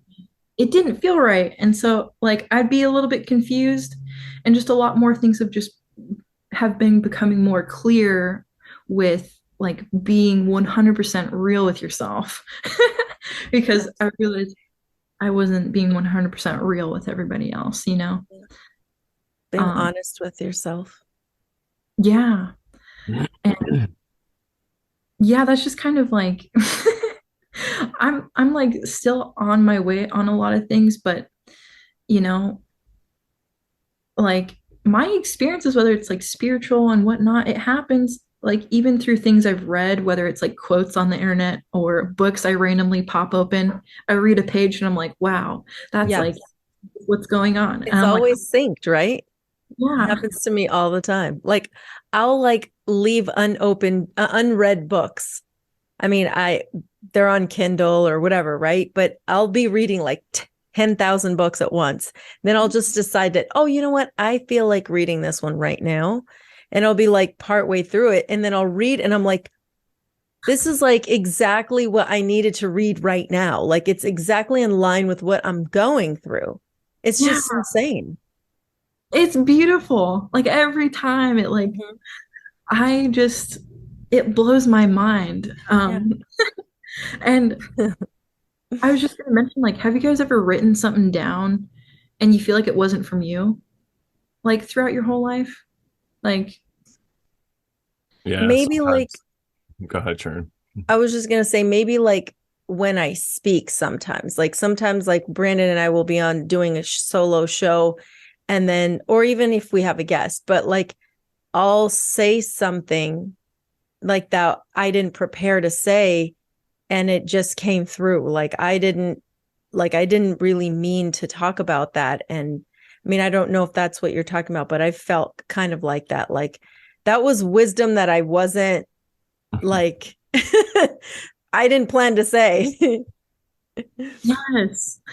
Yes, exactly like that. Like, I don't know. When I was younger, I always had like a diary and I'd like write a bunch of stuff down, like ever since I was super tiny, maybe like 6 or 7. Um, Wow. and like I would go through time periods where like I'd write things down and time periods where I wouldn't. And Mhm. like I had so many journals just filled with all these things. And I remember throughout the years like looking through them and I'm like, oh my gosh, I was like, this is like super dark. Like, what is this? Like even reading it, I was like, oh. and but I would realize like throughout some of these things, I would write things I didn't think that I wrote down. Like it would be like reminders to myself type of things. Like it would be like messages to myself, but I don't think I wrote it. Like wisdom from a kid where I'd like reread it and I'm like, Whoa. I feel like that did not come from me at all. And Wow. that's been like a huge thing for me lately because I've been, getting a bunch of stuff out of my home. Like I just realizing like just a lot of the stuff I don't use or need or anything. And I'm looking through old journals and even my doodle like journals, I write stuff in there as well. And it's like, I don't know. I guess it's just been like revealed like God's always been with me. I didn't even know, like sometimes I don't even think I was really aware of like what I was writing down because I like forget things. Mm-hmm. And I just think it's like absolutely beautiful how like things like that kind of pop up. And anyways, I think I've already started oversharing a little bit about like my Lent journey, but I've been super about like experimenting. I got out of like a really long like 7 year on and off like type of relationship. And at the time, like again, that crisis with like me in the car, I had no idea who I was. Like I remember going like, I don't know who I am. Like what even is this? Like identity crisis. And uh, I started testing things like after that experience. I started like living on my own in 2020. And that was like the biggest blessing in my life where like I started experimenting with everything. Do I actually really like going outside? I love it. Um, like the foods that I'm eating naturally, these things just kind of died off. Like there's foods I was eating because it was around. But when I was living on my own, it was like, I don't want any of that. Like I'm starting to like listen to my body a lot more. And um, I don't know. I just started this like um snowballing of experiments. Whether it was like getting off of social media, I did that. I threw out my TV in 2019. Haven't had that since. Um, Nice. I don't know. I just tried doing like a bunch of different types of things. Like I got a bunch of books. Sharon is so funny because like I'll read them, I'll put them down. Like I got to get into a better habit of like finishing my books, but there's so many where I have like I know. bookmarks and Yeah. notes in there. Yeah. I But I have a don't. lot of unfinished books. I guess the beginning is all I needed to read. Yeah, Exactly. or like certain key things that you just open up and it's like, what is this? But really, it would serve a purpose for that moment. Um, and Mhm. what was I going to mention? Um, oh yeah, experimenting. Um, honestly, I was going to say like, okay, so I'm being guided to this community. Well, actually, I was guided to the community after it was like the beginning of like my Lent journey. I want to take, I've never done like a spiritual practice like that before. Like my friends did it when they were younger. They gave up chocolate and like things like that as a kid.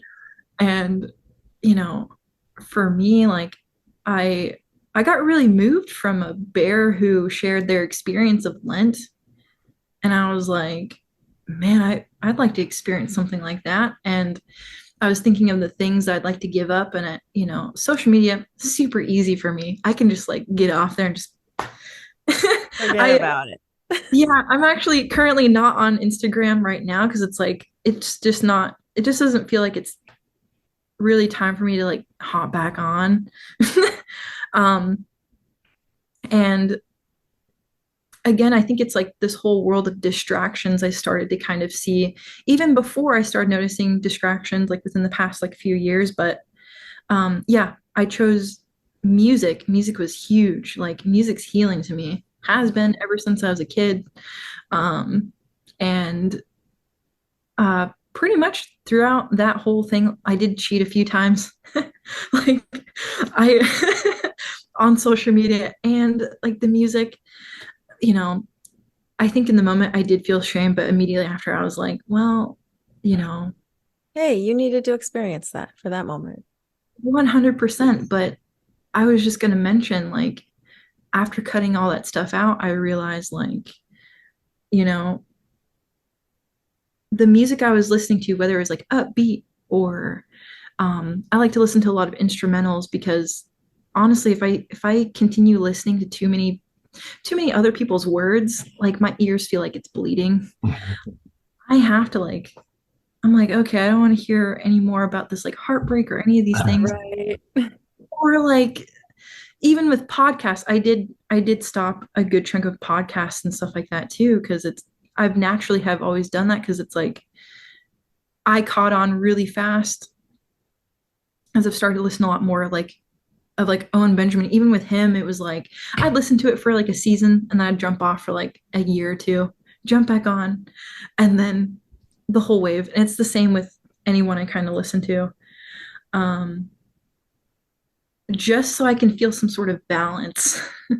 And anyways, like my experiences like with music, it was really interesting because as things kept on like bubbling up to the surface and there's certain fears that were identified over the past couple of years, which I think it was beautiful. I actually got connected with you guys and just listening to your guys' honestly, your guys' platform, just the community you guys have created just bloomed a lot of growth within me, and just your guys' stories and perspectives like really inspired me to be like, what kind of fears can I start overcoming? Oh, thank Oh, you. thank you. Thank you guys. And thank God ultimately. But yeah, sorry, I feel like I'm all over the place. Oh, you're fine. But honestly, it's like, okay, you guys really inspired me to start taking like trips in 2022. It was like overcoming fears. I think I remember Sharon, you had mentioned a story about like roller coasters, and that's still something I'd like to like experience at some point. Yeah. But I'd like to experience it again after I don't know how many years. Let's all go on a roller coaster. Yeah. Magic Mountain, or wait, what is it called?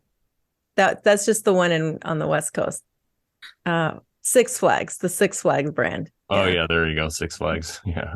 one of these days. We'll figure it out. Start small. And I guess that smallness was like going on airplanes. I was like terrified of wind. Yeah.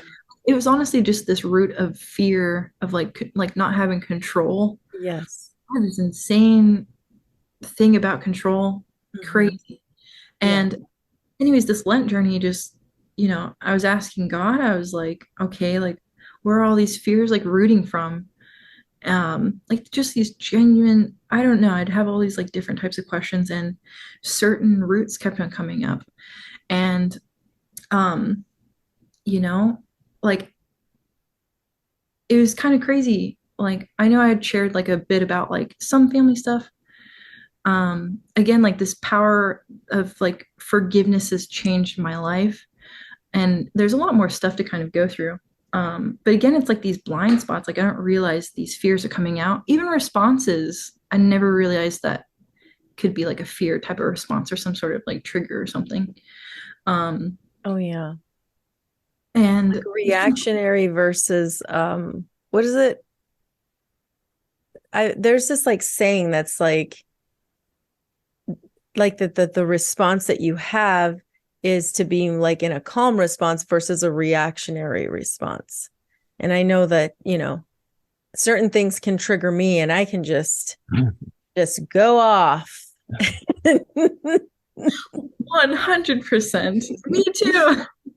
And And it comes from it's like unstoppable, It's like I got to work on it. Got to figure it out. yes. And I guess that was like the biggest thing is like, I'm still discovering certain things that kind of come up. And I'm like, wow, like seriously, praise God, I can actually see it. Because before I couldn't. It was a blind spot, right? Huge Right. blind spot. Yeah. But like I think it's just really interesting. Again, with all these syncs kind of coming together.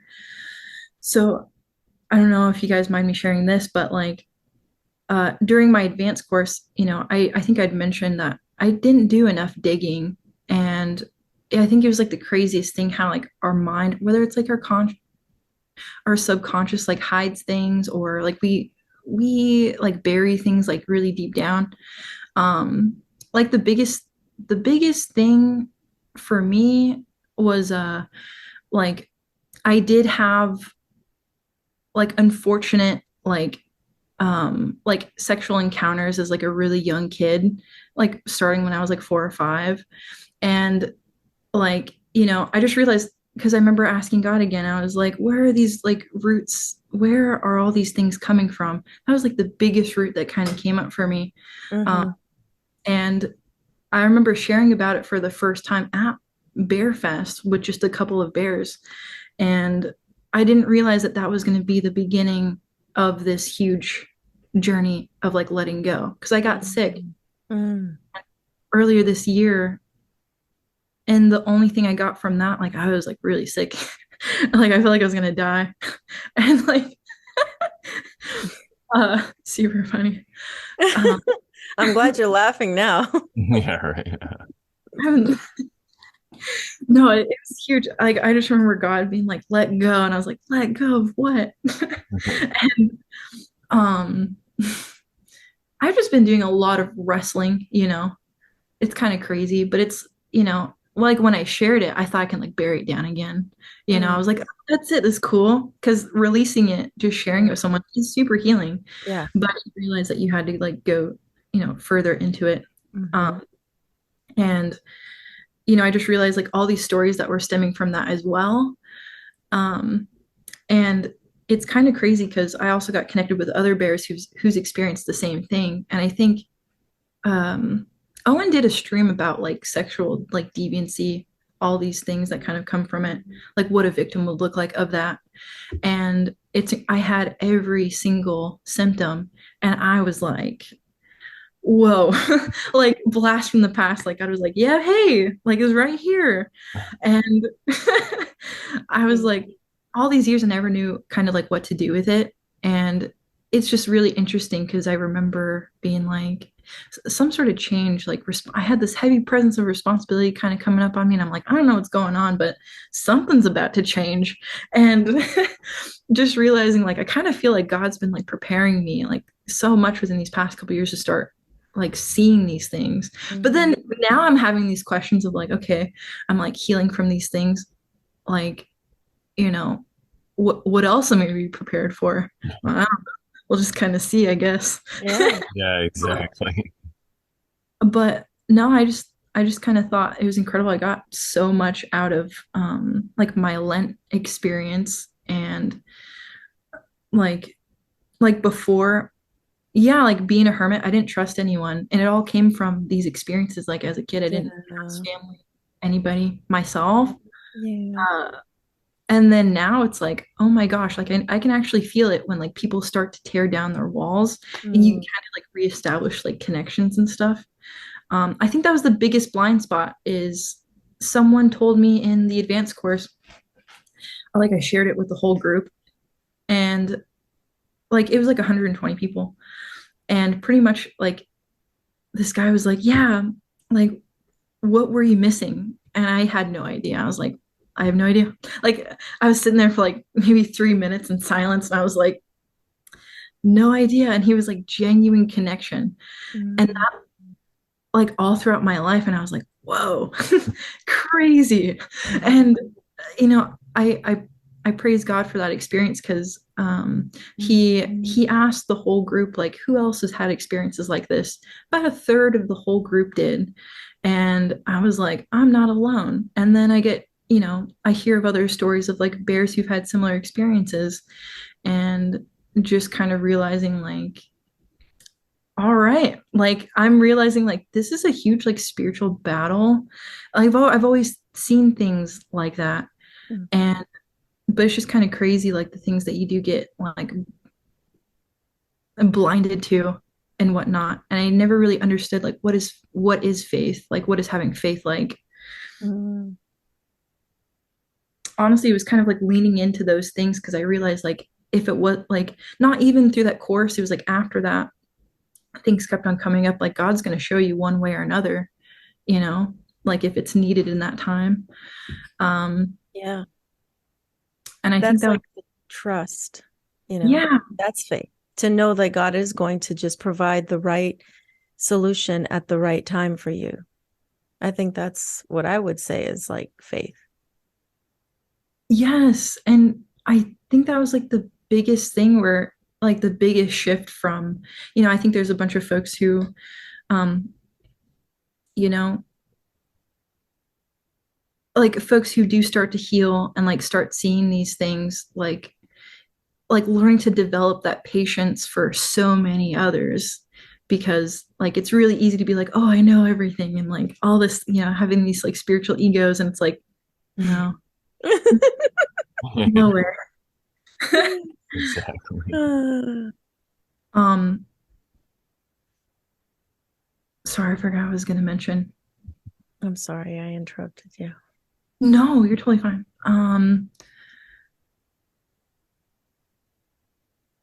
Well, I could while you're thinking, I have something I was going to say, going back to what you were saying before about when you found people that you resonated with, like listening to different podcasts and stuff, and then realizing that you don't agree with somebody totally. I had experiences like that because when I started to get really serious about a lot of this, I don't know, like truther stuff or whatever, I used to listen to Mark Passio pretty heavily. And it's funny because I saw he was live today and I watched it for a little bit, but I used to be more like that where I would find somebody I would listen to and I would, Get if they stuck on did, them, huh? yeah, and if they didn't, everything didn't line up with what I thought, then I was like, oh, this person's an idiot or whatever. I couldn't deal with them. And I think it was really listening to like James True and Owen Benjamin when I realized that I didn't have to agree, because I knew about Owen Benjamin years before I started listening to him regularly. I would just kind of check in on him and it was just really funny stuff, you know? And then after 2020, I watched more regularly. And that's when I figured out it doesn't matter. I'm like, he's just a dude. You know what I mean? He's just like a dude in a barn. And that's what he says. He's like, he says he's crazy. So I think what happens though is people put other people on a pedestal. And then when they don't match up to that idolization that you have of them, then it just comes crashing down. And then it's like the opposite. Or, you know, it's the same thing as how, like you were talking about cults and stuff. You know, I'm reading this, the Dune series, book series is really amazing. There's like prequels and all this stuff. And in one of the prequels, there's this whole anti-technology movement because basically humanity just defeated the thinking machines. And then so there's this faction that goes around and just like wants to smash all of technology. It's really, really fascinating. And I feel like that's kind of what happens with people. We just get these ideas and, you know, we don't want to think for ourselves. And it probably is because what you're saying before, it's just a giant form of escapism, you know, like instead of deciding what's right for you and your path, you just go along with what they're doing because it's a lot easier to just do that and then not ask questions. So yeah, it's very interesting. 100%. I think that was like one of the biggest things that kind of solidified like this Lent journey was like like just realizing like, you know, because I've been approached, like I didn't understand like a good chunk of like my childhood. I was kind of like a depressed kid, but I didn't know I was. Like yeah, I never knew. I just thought it was just me type of thing. And like I don't know, yeah, just not even just like the contents of like the words that were being played in the music, but even like wanting to just listen to like the more like hype music to see if I can change some things up. It's like that's only temporary. And then you're kind of left with that stuff after. Um, and I don't know, I like this wasn't like my only healing. I feel like throughout your whole life you get like little nuggets here and there. Um, and I think if you're like genuinely seeking, or can like see it, like I honestly think it's like by the grace of God that I was able to like throughout these little things throughout the years. Um, but yeah, like even like when people say like just be positive, like it takes so much rewiring and like so much work. I know I'm not done. But like my goodness, I think that was like the craziest thing. And throughout like this Lent journey, uh like yeah, all these big heavy things kind of came up, and I just thought it was crazy. Like I was like, all right, I said it. And then Owen Benjamin talks about it. I'm like, okay, it's coming through here now, like a podcast I listen to. And then it's like coming up through like family members and they're sharing stuff. I'm like, whoa. um When like God wants to tell you something, will make he'll it. come from anybody, anywhere. Yeah, and um it was kind of crazy because I didn't know what to do with it. And I can completely understand like when people don't want to, they don't want to go through it. It seems like a really big mountain. And Mm. like I feel like I've gone through some like spiritual mountain journeys before, but nothing like this, you know? And like Life. 100%, like even some memories that you forget, like I think that was the biggest thing is like as I'm seeking and stuff, like God will bring them back to you, throughout time. Like if that's something that you're wanting, like healing and stuff. I just realized like um, there's a lot of it's kind of really helped like change like my belief system because it's like even with like medical care and all these different types of things, like going through my own research and like just even just knowing some of the like ancestral knowledge that was just kind of like passed down or just like within me, Mhm. you'll pick up on it. Like I think it was crazy. Like if you have ears to hear, you will hear. Eyes to Mhm. see, you're gonna see it. Yeah. Um, and I don't know. I just kind of it's super funny. Like thinking that you've gone in and out of like spiritual waves, whether you're conscious or unconscious throughout the whole journey. Um, But yeah, I was just going to mention like it's kind of crazy because after healing, it's just you can kind of see it a lot more like around you. And just realizing like I have like so much more space and I'm a lot more present to where like I can actually like be there for someone. And Mm. again, like on the topic of love, it's like I now can find myself like more loving towards like anywhere that I go because it's just I'm not perfect. Yeah. Definitely But not. you were able to give yourself that space to like heal parts of you. And so now you know what it's like to do that for yourself. And that's where the saying goes, love others as you love yourself. how the Bible says, Jesus, you know? Or you can even just put you in front of it and it'll say you love others as you love yourself. It's like a statement because if you don't love yourself, you're not truly going to love other people. Yeah. You can't do the latter if you haven't done the former. Yeah, it's like a little parable just in one sentence. It's great. Hmm 100%. Um, and I just think it's really interesting how like we can intellectually like we read these things all the time. Right. I remember reading it multiple times and I was like, yeah. Exactly. We think we get it like intellectually, but I was thinking about this the other day because Jesus even said to one of the disciples, flesh and blood has not revealed this to you. It's like the Holy Spirit has to be the one to like open your eyes so you can make that connection. You could read it 100 times and it won't make sense until the Holy Spirit reveals it to you. And then you're like, oh, I get it. It's so beautiful. And it's like trusting that inner knowing. Or like I know people call it like a bunch of different types of things. Yeah. Intuition, inner knowing, the Holy Spirit, Your higher self, your all higher these self. Mm-hmm. XYZ. And I just think it's beautiful how like my pattern recognition will kind of come in a little bit. Like Mm-hmm. how like I've been exposed to all these things, but I can still see the truth within them. Mm-hmm. Um, Absolutely. and I think that's been like the biggest thing on my journey is like I don't at least right now, like I don't feel called to a denomination. It doesn't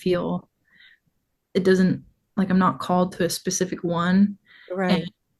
like I guess it's just genuinely like wanting to know like what does following Jesus like look like. Yeah. And um That's what it should be. I mean, did Jesus have denominations? No. exactly it's He's like things Jewish, allegedly. No. like like things I wouldn't even, the things I'm reading, like I don't see it. Um, but even just saying that, I've gotten some pretty interesting looks, but at the same time, it's like I feel Right. Like the it one, doesn't process for people, for a lot of people. yeah, and everyone does have their God, he provides in mysterious ways, and Yeah. Yeah. And yeah, they're on their own path. They're on their own journey of spiritual awakening, and they'll awaken to their things when they're ready to. in God's timing, Yeah. seriously, Yeah. crazy. Yeah. Exactly. 100%. Well, I think we've been at this for a couple of hours, Yeah. I think we're but almost at the 2 hour mark. right. But I did have like maybe a closing question for you if you would like to answer it. And that is I want to know like what your thoughts were if you want to share about the reading that Brandon did for you and kind of maybe how that helped you do some self-reflection and like self-healing. Yes. Oh my gosh. If Um, anything stands out like Well, it's interesting because like I guess these were the ones that I did write some notes down. oh And okay. I just remember like in the very beginning, like, even like getting into like astrology or any of these things, like I just feel kind of there's something about it, like my spirit's like, like I just have all of these like questions for. And like I always looked at them as like loose guidance, and I really appreciate like just like the reading like Brandon was even able to give because at the time like I remember writing down like he pulled Knight of Cups, Three of Wands, the Queen of Wands, and the Knight of Wands, and there's a lot of fire energy all over the place, and Yeah, it felt like everything was taking action and moving action. forward. Yeah. And I can't remember if it was before Bear Fest or if it was after, but you know, just kind of sharing with him the things that like I've been able to share with you, like I've had a lot of guidance and counsel, and I still have counsel still, of like women in my life that's really helped me with this healing. And I can't 100% remember like the complete reading, but I remember Brandon just being like, "Hey, I remember that you and Sharon has gotten like really close, and just like how like like just from like your sharing, you have been able to like really help, like just inspire to like unlock. I've gotten inspired to start unlocking certain things within my journey. And it was kind of crazy. Like I still feel that reading holds true today, where it's like even the more healing, the more like counsel I have been having, I have like so much more that I'm starting to see opportunities I've never seen before. Wow. And just realizing like uh I was putting it into perspective like I'm a daughter of God. Like that's the most empowering thing I've ever heard in my life. Um, and I never really had this like mindset before, but I'm just like, man, if I can continue to start like overcoming these like fears, it's like, what else can you do? And so that's just kind of like where my mind's kind of going right now. Mhm. But from what I got from that, it was like when you pulled like the Nine of Cups, I just remember that being like a huge sign of abundance and blessings. And like I do read into these things because I kind of feel like we're like mini avatars ourselves. Mhm. And um anyways, I just thought it like flowed really, really well because things have been like nonstop, even since like before that reading and after. Amazing. I love it. Yeah, it's that's what was I gonna say? I think I just lost my train of thought. See, it happens to the best of us. um What do you uh remember from the reading? Maybe that'll trigger your. yeah, it was something about when you start to realize this. Oh, I remember now. So it's like when I start to realize these things, that's what I was gonna say. That's why we do this show, is because we realize we can do these things, and then we want to share our experience to inspire other people to do these things. So I'm so glad that you were inspired by it, because that's really the goal of this, and to overshare obviously and talk about all our fun stuff. But it's great. It's not, some people aspire to be like a famous podcaster or comedian or something like that for everybody to know, but I think for Sharon and I, we're just happy to have our little corner and our little niche. And shout out to the chat, by the way. Speaking of our little niche group of people, I kind of get it, because it's like a little spot for misfits, like spiritual misfits, I guess, who just none of us really agree on a like a dogmatic cosmology, but we Well, all I get don't think along. we should Yeah, either. You yeah, know what I exactly. mean? Yeah. Yeah, It we shouldn't all be dogmatic. That's what I was running away from. Yeah, yeah, exactly. We're just more about like we say, living in accordance with the golden rule, and not Loving really each getting other in, where we're at, you yeah, know? and not worried about division, really. Hmm. That's really the other thing I want to say, because we just realize that none of that stuff really matters, Yeah. Mhm. at Sharing the the end of the beautiful day. things in life.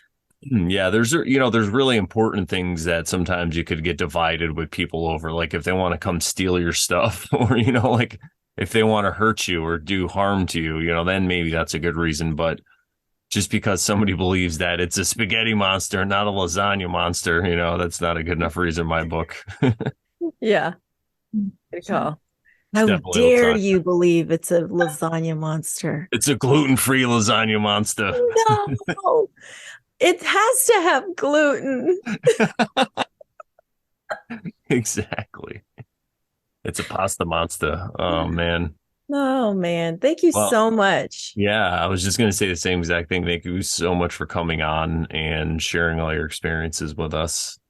That was Yeah. really Are there any final thoughts you have, or like tips maybe about how to maybe go about um, just contemplating healing in your life journey? If you want to share any of that. Um, well, I guess I'd also like to say thank you guys. Like this was kind of like a breakthrough moment for me. Um, again, I think it was like one of those fear things, and You you know, did it. yeah, it See, is. it was easy. 100%. Like it's experience, really. I think that's what really started it out, like me experimenting and just realizing like it's kind of funny, like we're afraid of the things that we don't really know about. Um, Mhm. I think just like following that curiosity, that inner curiosity that you have, um, can do a lot for you. That's what happened for me. I feel like other people it might be a little bit different depending on like where their heart posture is, but I definitely do encourage those. If you start feeling like curious about that stuff, like there are definitely people around, like you're definitely not alone, and there's a bunch of people who are actually really down to help, because that was the big thing, is not really realizing like there's a lot of people who are down to help. You just gotta ask, but also be open to receive it too. Mhm. That was a huge thing. Absolutely. And it just reminds me when you say like your curiosity, it just reminds me of what Jesus said about you have to just go back to like you were when you were a child. And children are so curious, right? And and that's great. They have good questions because they're really thinking without bias, you know. They're really thinking without fear and without worry. So that's what that made me think of. Yeah, 100%. Well, let's see. I'd like to give a shout out to the chat. Thank you guys. We'll give you a shout out again every Thursday night when we premiere these, excuse me, at 8:33 p.m. Eastern Standard Time, the real time zone, guys. Just kidding. You can hang out in the chat every Thursday night with us. We're in there hanging out. It's the best way to support us. Like this, share this. If you want more over Sharon, go to morelawsmoreproblems.com, click on the over Sharon tab, and you can have your over Sharon to your heart's Heart's content. content. Yeah, there we go. I almost said heart's delight. Oh, that too. You could say that too, right? Yeah. Awesome. Well, thank you again, Laura, so much for coming on. And what do we say to the good people, Sharon? That once you start oversharing, Then you totally stop being a Karen. that's right. That's right. All right, guys. We'll see you next week. Take care. Yeah.